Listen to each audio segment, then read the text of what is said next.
नमस्कार, स्वागत है आपका भीम न्यूज़ इंडिया में। आप देख रहे हैं भीम न्यूज़ इंडिया। मैं हूं आपका दोस्त Vinay Kumar Singhal.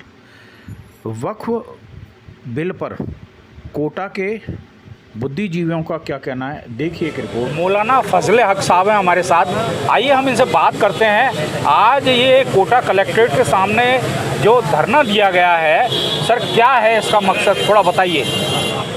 All India Muslim मसल्ला बोर्ड की तरफ से देश भर में वक्फ तरमीमी बिल के ख़िलाफ़ जो हस्तक्षेप किया है, जो कानून बना है, उसके ख़िलाफ़ पूरे देश में धरने दिए जा रहे हैं। उसकी कड़ी में आज यहाँ भी कोटा की तमाम उलमाए किराम, काजी साहब और यहाँ की तमाम संस्थाओं ने मिलकर धरना दिया है। हमारी मांग ये है कि ये बिल हमारे मुल्क की दफ़ा नंबर 25, 29 और 14 में सीधी हस्तक्षेप है।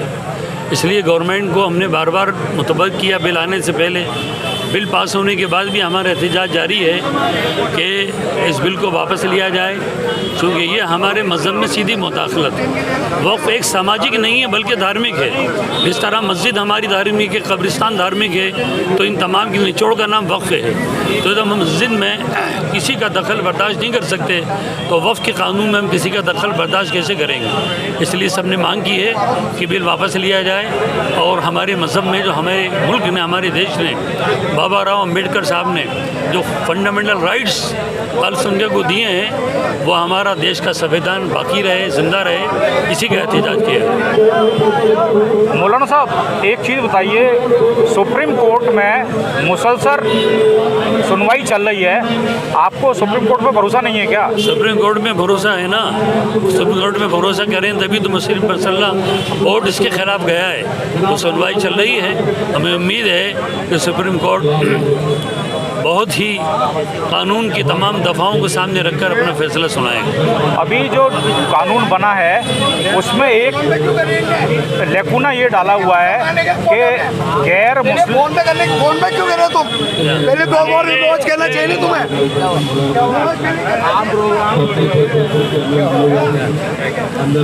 वक्फ बोर्ड का जो बोर्ड बनेगा उसमें गैर मुस्लिम भी रहेंगे, जैसा कि बोध गया में किया है कि बोध गया में जो बौद्धों का ट्रस्ट है उसमें गैर बौद्ध भी रखे हैं। उसी तरजीह को ये यहाँ अप्लाई करना चाहते हैं, इसके बारे में क्या कहोगे आप? भाई ये सबसे बड़ी हिंदू मेजॉरिटी है। पहले मेजॉरिटी से शुरू करो। बाबरी मस्जिद के अंदर भी आप ट्रस्ट में मुसलमानों को शामिल कर दो, और दूसरी बनी हुई हैं। तब हम देखते हैं, तो आप हमारी हमद से शुरू क्यों कर रहे हो?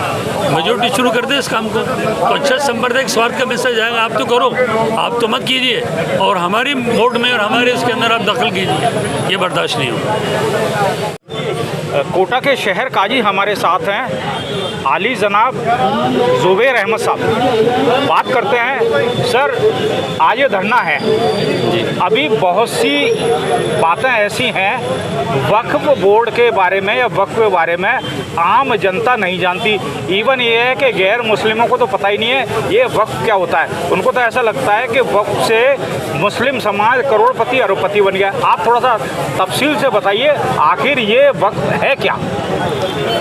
वक्फ जिसके बारे में अभी तफसील से यहाँ बयान हुआ है कि वक्फ उसको कहते हैं कि कोई बंदा अपनी जायदाद को, अपनी मिल्कियत में जो भी उसकी जायदाद है, उसमें से खुदा के नाम पर बंदों की आसानी के लिए, खुदा के बंदों की आसानी के लिए कोई ज़मीन, कोई जायदाद, कोई उसकी माल और दौलत को वक्फ कर दे, तो उससे जो खुदा के जो नादार बंदे हैं, जो खुदा के बंदे हैं, वो उससे फ़ायदा उठाए। जैसे किसी ने उसका कुआं है उसको वक्फ़ कर दिया, तो उसमें प्यासे लोग उससे फ़ायदा उठाते हैं। किसी ने अपनी ज़मीन को जो है वक्फ़ कर दिया कि ये कब्रिस्तान के लिए मैंने वक्फ़ की है और ये कब्रिस्तान ही रहेगी। किसी ने मस्जिद में दे दिया कि ये मस्जिद में जो है इसमें यहाँ मस्जिद क़ायम होगी और इसी यहाँ नमाज़ पढ़ी जाएगी। तो ये खुदा के नाम पर वक्फ़ की जाती है, बंदों की आसानी के लिए की जाती है, इसे वक्फ कहा जाता है। सर अभी जो वक्फ का नया बिल गवर्नमेंट लाई है, इसमें गवर्नमेंट का कहना है कि ये मुसलमान लोगों की मांग है, इसके बारे में क्या कहेंगे आप? ये सिर्फ एक बहाना है, मुसलमान की कोई मांग आज तक नहीं थी।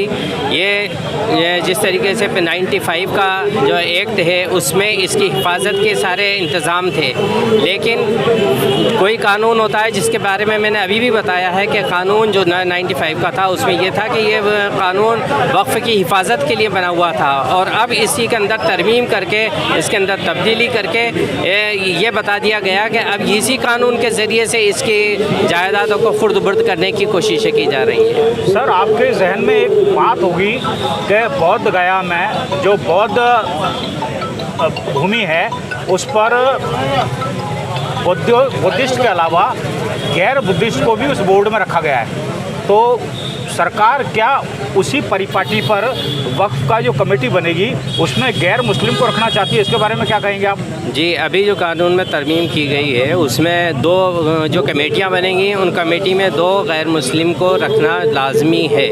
तो ये जो लाजमी किया गया है ये गलत है, क्योंकि इससे एक साफ उनका मंशा पता चल जाता है कि 2 तो लाजमी हैं। हो सकता है आने वाले वक्त में 2 से ज़ायद या पूरी कमेटी में जो है गैर मुस्लिम आ जाएँ, तो जब गैर मुस्लिम इसमें आ जाएगा और गैर मुस्लिम अपनी मर्ज़ी के मुताबिक कोई फ़ैसला करेगा या जायदाद को जो है किसी और मकसद के लिए काम में लेगा जिस मकसद के लिए वो वक्फ़ की गई थी उसके ख़िलाफ़ भी उसका इस्तेमाल हो सकता है। तो ये गैर मुस्लिमों को कमेटी में लाना ये मुनासिब नहीं है। सुप्रीम कोर्ट में डेली सुनवाई चल रही है, क्या कहना है आपका? विश्वास है सुप्रीम कोर्ट पर? बिल्कुल, सुप्रीम कोर्ट में all India Muslim personal law board इसीलिए गया है कि उस पर यकीन है कि वहाँ से हमें इंसाफ मिलेगा, और हम उम्मीद करते हैं कि जिस तरीके से सुनवाई चल रही है इंशाअल्लाह वो इंसाफ की तरफ जो है हम जा रहे हैं। भीम न्यूज़ इंडिया को समय दिया, आपका बहुत बहुत शुक्रिया जनाब। शुक्रिया।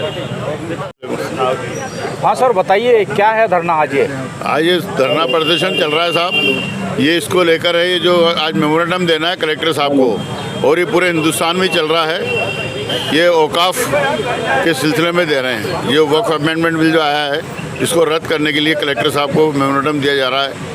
कोटा शहर के तमाम जो जिम्मेदार लोग हैं, और इसमें सब हिंदू मुस्लिम सभी धर्म के लोग शामिल हैं इसके अंदर, और सब मिलकर कलेक्टर साहब से मांग कर रहे हैं कि ये मेमोरेंडम वहाँ मुर्मू साहब तक पहुँचाएँ, मुर्मू जी तक पहुँचाएँ। सर, सुप्रीम कोर्ट में तो राष्ट्रपति तक पहुँचाएँ।